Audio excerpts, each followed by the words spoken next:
ভারতের বিহার ও ঝাড়খণ্ডে বন্যার জেরে ফারাক্কা ব্যারেজের ১০৯টি গেট খুলে দিয়েছে ভারত। আজ সোমবার গেট খুলে দেওয়া হয়। এতে একদিনে বাংলাদেশে ঢুকবে ১১ লাখ কিউসেক পানি। বাঁধ খুলে দেওয়ায় বন্যার আশঙ্কা তৈরি হয়েছে পশ্চিমবঙ্গের মুর্শিদাবাদ সহ বাংলাদেশেও। বন্যা পরিস্থিতি ও পাহাড়ি ঢলের বিষয়ে আগে থেকে বাংলাদেশকে তথ্য দেওয়া হচ্ছে বলে ভারতের পক্ষ থেকে দাবি করা হয়েছে। সোমবার ব্যারেজ কর্তৃপক্ষ জানায়, প্রতিবেশী দুই রাজ্যে বন্যার জেরে পানির চাপ পড়েছে, তবে স্বস্তির বিষয় এখনও নেপাল থেকে পাহাড়ি ঢল নামেনি।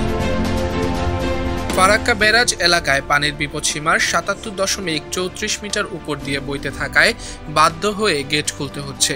সেক্ষেত্রে ফিডার ক্যানেলেও পানির পরিমাণ বাড়ানো হয়েছে।